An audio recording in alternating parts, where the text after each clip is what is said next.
Good morning, ladies. Sharan Tash, TASH Wellness for Women, and I am very honored, thank you, Kate, to have Kate Engler with me. I met Kate through Women Belong in our Evanston group, and she and I really hit it off. I've referred some clients to her, and what I loved about Kate, when you said that you're a relationship counselor, and you always talking about divorce and things like that. I remember asking you, well, what about people who have a difficult relationship with food or with their own body? And that opened up, that is a relationship. Yes, definitely. So it's really important. Anyone who networks, make sure you ask the questions. Yes. Because you may be expanding somebody else's network at the same time as finding answers that you need. Yeah. Absolutely. Absolutely. It was a great question. It made me think a lot too. So it's great. Yeah. All right. Well, let me introduce you, Kate. Kate Engler is a marriage and family therapist with a private practice specializing in relationships. She deeply believes that relationships, including those with our own bodies and with food, are critical to overall wellness, health, and healing. She also understands that relationships can be extremely complicated. Oh, tell me. Therefore, in her work with clients, she prioritizes normalizing these challenges for her clients and taking a non-shaming, non-judgmental stance on the issues they bring into therapy. Her work is informed by her training, current research, and her own relationship challenges, and she takes great pride in helping clients affect positive change in their lives. It's my pleasure to introduce Kate, and I have a question for you, Kate. Yes. A lot of people are telling me they feel unmotivated, sluggish, tired, and or disorganized right now. Is there some reason for this, or something about what's happening with the current COVID situation that's causing this? Yes. Well, first, let me say I'm thrilled to be here. I feel the same. Just love Sharan from the minute I met her, and I'm so impressed by everything she does and the clients that she works with. So thank you for having me. There's such a, that question about sluggish, disorganized, foggy brain. I'm hearing it so much, and there's actually a real reason for it. So we have something that's called our window of tolerance, and that's basically sort of this little window, sometimes a bigger window, where we live when we can kind of let stuff roll off our backs. We can deal with life as it comes, feel like you're not drowning. So that's like the sweet spot, right? But we bounce in and out of that window based on what's going on in our lives, our own person, our own experiences. But what's happening right now is, so you imagine you have your window, it's like this, everybody's is a little smaller right now, because there's this ongoing uncertainty, like we don't know how long we're going to be stuck at home. We don't know about our jobs, our families. We're doing this thing where first we'll often bounce way up. You bounce out of the window into something called hyperarousal. That's when, oh, I just lost my earbud, don't mind me. Where you feel anxious, you feel overwhelmed, even kind of angry, sometimes even rage will show up there. That's sort of, you think of like this kind of feeling. Well, you can't stay there for that long, but uncertainty keeps going, keeps going, keeps going. And then what happens is you kind of plummet all the way back through that sweet spot to the bottoming out place, which is called collapse or hypoarousal. Once you reach this place, that's when you find you're sluggish, you're tired, you're unmotivated, brain fog, disorganization. I've had so many people say, I just can't keep my calendar together. And that's all happening there. And we're doing this sort of on a loop right now. Even if you don't have someone in your life immediately impacted, you're still immersed in the uncertainty. So there's a real reason for what's happening. It's not just because something's wrong with you, or you're lazy, or have no willpower or anything. So you're talking about that hyper level. Isn't that where the cortisol gets kicked out into the body? Yes. And then if someone's having that difficult time, that cortisol is going to keep them up. It's going to, Can you talk a little bit about the cortisol and how it affects people? Yeah, absolutely. So that's a great point. So the cortisol is there. I mean, it has an, an evolutionary purpose, but too much of it over time, it starts to cause real physical damage. We know that people with a lot of cortisol, even like where they tend to gain weight, there's heart-related issues, things like that. And that also can result in that plummeting action too. Your body can only take so much, and that's when you bounce out back into that sort of bottoming out of hypoarousal too. Over time, cortisol is meant to be in small doses, like if you're being chased by a bear or your tribe was under attack. We weren't meant to live with cortisol and adrenaline pumping through us 24 hours a day. So it's really damaging after a period of time. And I would imagine a lot of us have that cortisol pumping through us all the time right now. Absolutely. Absolutely. Yeah. Good stuff. All right, another question. I'm also hearing from people that they seem to be craving eating lots of carbs and fats. Mm-hmm. Is this related to what's going on right now? Yes, believe it or not, it is. And after my 100th cookie, I actually was happy to remind myself of why this was happening. It's been a good thing my kids learned to bake cookies, and it's been a bad thing they learned to bake cookies. But so what happens is, okay, so you have this ongoing stress like we talked about, and many of you probably know the term fight or flight, right? It's sort of our stress response. It's what we would do if we were being chased by a bear. Your brain would decide, what keeps me most likely to live? Excuse me, and it would pick fight or flight. Well, we can't do one of those things. There's no way to fight. There's no way to flight. We're just stuck. It's cranking. So after a while, your brain thinks, okay, this threat's been going on for a long time. We must be under attack, and our survival must be at stake. So it goes into this very ancient response system that we have that believes you must be under the most basic level dire threat, which would be starvation or freezing to death.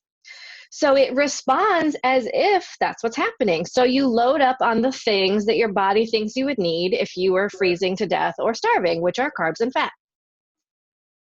So again, it's not lack of willpower. It's not because you're lazy. It's not because something's wrong with you. It is genuinely like a biochemical response to what's happening. So do you recommend during this time that we really make a conscious effort for self-care? Yes, without question. So that's actually about the only way you can get back into balance. And balance, I mean, that's loose, right? Like whatever version of balance looks like for you. So it's the time to really lean into resources, because we don't have a lot of control over what's going on. The resources are the things that give us self-care. And those can span a range and may need to be adapted from what we normally do. But this is stuff like physical, nourishing food for your bodies. If you have the cookie, okay, but also do the things that are going to make you feel good. Remind yourself that that's going to ultimately impact you. Getting good sleep, getting medical care if you need it. Exercise, probably one of the best things you can do to get rid of that cortisol, to alleviate the stress and bring you back into your window. There's the emotional things like soothing yourself, letting yourself feel your feelings. There's relational things, which is being with people or connected to people that feel good and not connecting with people who don't feel good. I'm sure we all have these people in our lives who just up the ante.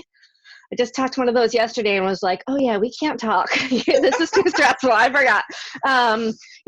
Snuggle with your pets. If you have humans in your life, do that.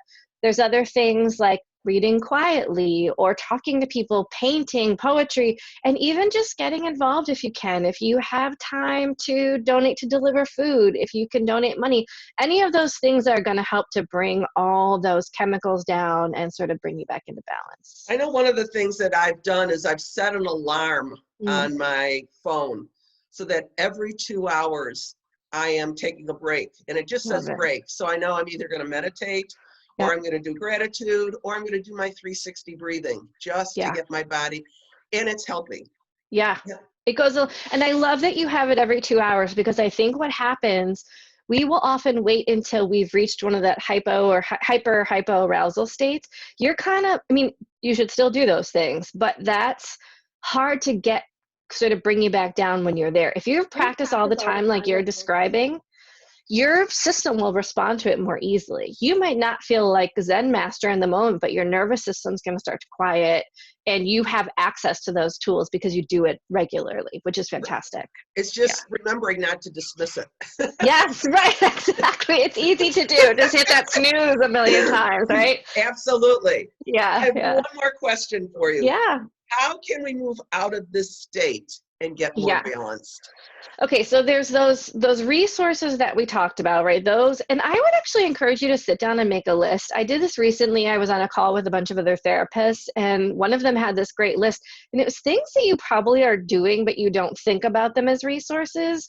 Like for me, snuggling with my dog, honestly, is probably one of the best, and I don't think of it as an intentional thing, but once I put it on my list, now I can seek him out. I've actually started bringing him in the room with me when I do sessions.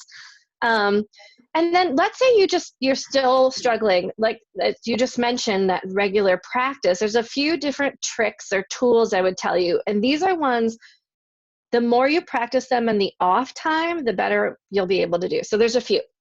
One is just feeling your feet on the floor. And there's a difference between knowing your feet are on the floor and actually feeling them, which means push the soles of your feet into the ground, feel the temperature, feel the, is it smooth? Is it bumpy? That just sort of quiets your brain, brings you back to center. That's a good one.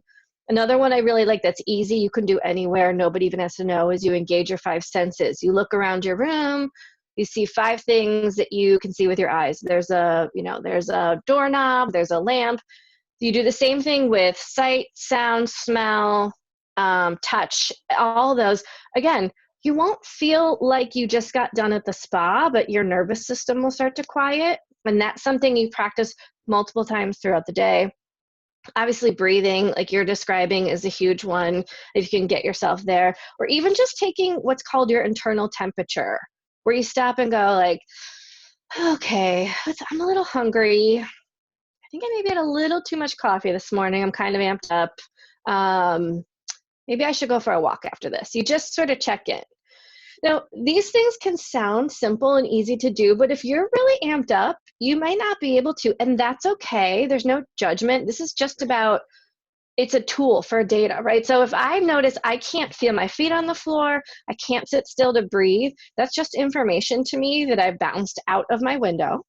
And I know I need to sort of like lean into some of my resources and then just keep practicing.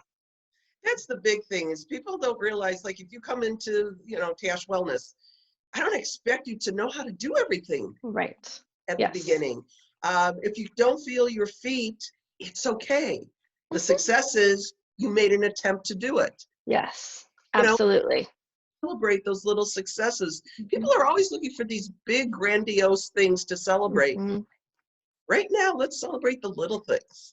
Absolutely, yes. And to know too, like some of those things, it's like with exercise, right? At first, it can be painful. You might be sore, you might be a little bit achy or tired, but the payoff is what's down the road. And it's the same with these tools, right? Which is sometimes tapping into your feelings at first is a little scary, especially if you're used to avoiding it with stuff like food or things, like other things that we all avoid with. But then you get to move past it and you get to feel like you have some power over it, which I think is always important. Absolutely. Well, I know I'm going to ask you something that you did not write down. Okay. I'm ready. Our mutual friend, Michelle, told me about a type of therapy that you do. And I wanted to have you talk a little bit about it, because, the people that have come from you that I've talked to say it's very dynamic. Can you talk about this type of therapy? Yeah, sure. I'm happy to. It's called EMDR, which stands for Eye of Movement, EMD, Deep Sensitization and Reprocessing. I should be able to say that automatically, but it always catches me. So it was developed by this woman who realized that when we have unprocessed experiences, which is anything that's traumatic, can be big T, small t, right? Your brain doesn't put it in the right file cabinet. It sort of splits up and it goes into all different files. And so when you think about, probably the most common thing people think of is like military vets coming back from war, have PTSD. That might mean, like, I had a guy in graduate school who couldn't sit in our classroom by the computer servers because it sounded like helicopters. His brain couldn't go, oh, that's what it used to sound like. His brain went, it's happening right now, right? So we all can have this big level, small level where stuff kind of gets stuck. So what EMDR does, it sounds really bizarre. So as I just bear with me as I explain it, but what this woman learned is if you go back and revisit these experiences while you're stimulating both sides of your brain back and forth, so you go right, left, right, left, right, left, it kind of takes that traumatic experience, wraps it all back together the way it's supposed to be, and puts it in the correct file cabinet. So what we do is when I work with people, we develop what's called the target, which is usually the experience that was traumatic or painful, or we might latch on to an image, an experience that keeps coming up, anything where people feel stuck. That's our target, and I'll have them sit with that. We don't actually talk very much. I have something called tappers where they hold one in each hand and it just buzzes back and forth. Some therapists use what's called a light bar where you watch the lights go back and forth, but it just makes your brain, and you kind of revisit that. And then once it gets reprocessed, it's really remarkable. It doesn't erase your brain. It doesn't erase your memories. It's not like, what was that movie, Eternal Sunshine of the Spotless Mind? It just makes it less powerful. Like I always describe when I did it, there was this experience that whenever I talked about it, I would get red. I would feel like I was going to cry. I would shake. And now I'm just like, yeah, that thing happened. It wasn't great. It's pretty, and it gets at stuff that's kind of beyond language. A lot of stuff happens when we're very young and it gets locked in a place in our brain. You can talk yourself, till you're blue in the face and it just doesn't unlock it. Absolutely. Wow. Yeah. I've just heard so many people, really, a lot of these women have been talking about how wonderful this process is. I'm glad. Painful, yes. but we have to get through it. Mm-hmm. Yes. Definitely. Yeah. Because otherwise you just stay in these loops and find yourself stuck in the same places over and over and over again. And nobody likes that. That feels awful. Correct. Yeah. Well, I really appreciate you, Kate, for coming on, helping my ladies through this. How can they get a hold of you? You can reach me in a few different places. You can visit my website, which is kateenglerrelationships.com. And how do you spell Engler? ENGLER. And that's the same on Facebook and Instagram, and all my contact info is there if you want to get in touch with me directly. And then there's information on all of those places, videos and things that I share regularly. And I have the links in the YouTube, so they'll Fabulous. have that also. Great. Well, Kate, thank you so much. I appreciate it. Thank you. It was wonderful. Over, so I can give you a hug. Yes, hug. Right now. Yes, all right. Thank you so much, Kate. Bye. Bye-bye.